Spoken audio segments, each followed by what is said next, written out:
Hi guys, today we're going to talk a little bit about unbalanced weaves. And if you remember the last time we talked about weaving, I talked a lot about balanced weaves and the dents that you would choose and what we'd have to do to kind of make everything balanced.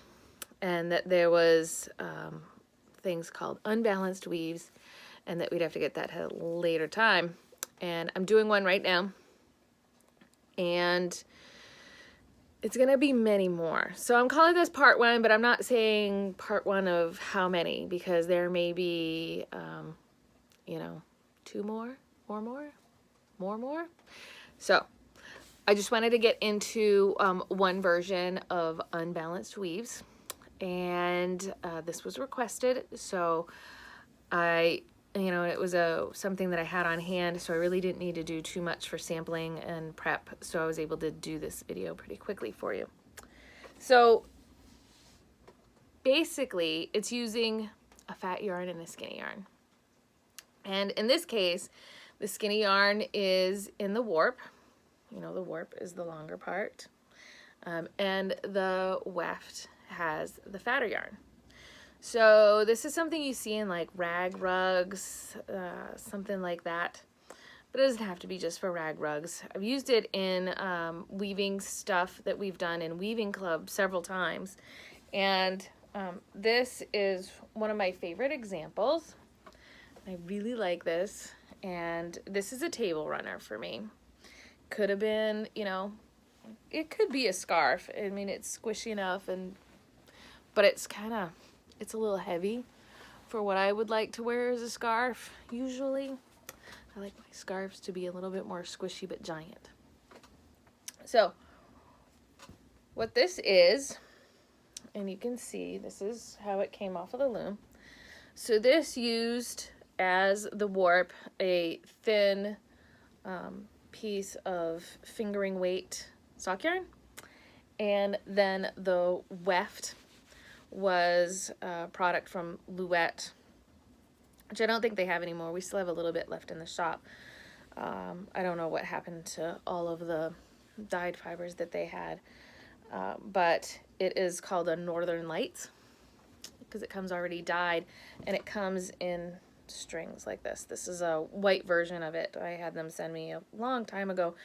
I never went through a bunch of it, but anyway. Beside that, so this,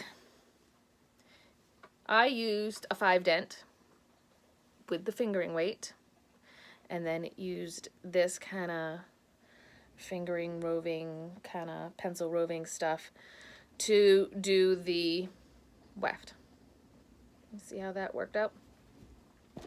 This one's harder to see, so I have another sample on the loom, but I wanted to still show you. This is a scarf that I did. And this one does get worn, so it's a little crinkly and probably could have been, reblocked. I get distracted easy.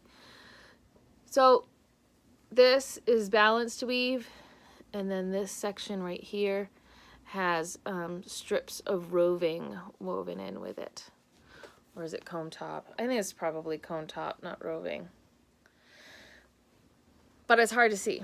So I have an example on the loom, and you can see.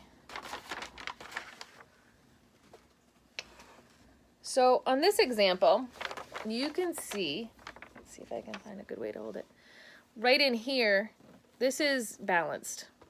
This is with fingering weight, and this is balanced. And then I use this, and that's unbalanced. It's not the same as when you're talking about yarn. If you're a yarn spinner, when you're talking about unbalanced, it makes it sort of skew. This isn't going to skew. It's not going to be weird. It's going to behave just fine. As you can see, in this scarf and this piece, that it doesn't kind of go wonky or anything.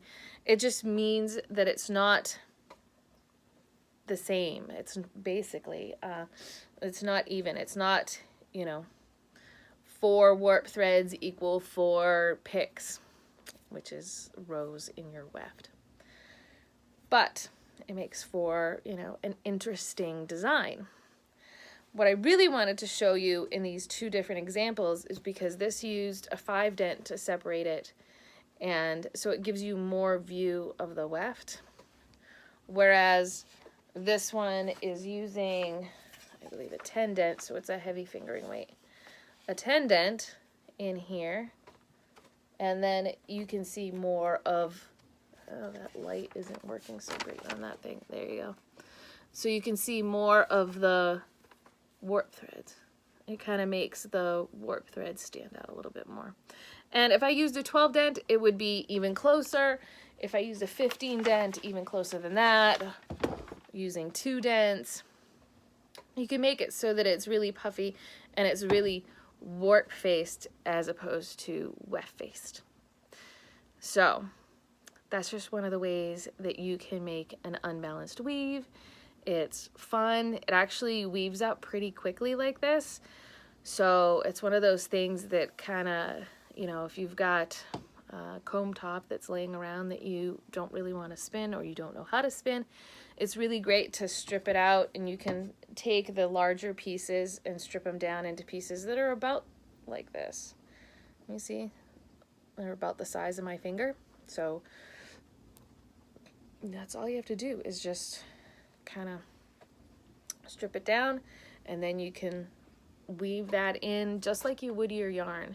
And that'll give you an unbalanced weave, but I really like it for adding interest, for just a little bit something different.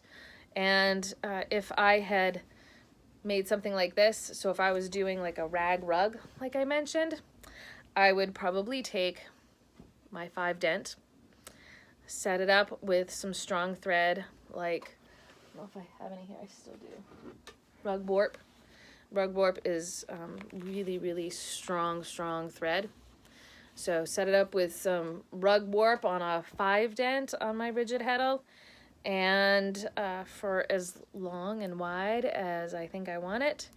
And then for my weft, I probably wouldn't use this stuff. This stuff is really soft, and it doesn't hold up great. Like if you were going to be walking on it constantly, it would felt up, and it wouldn't last as long as if you used actual like rags.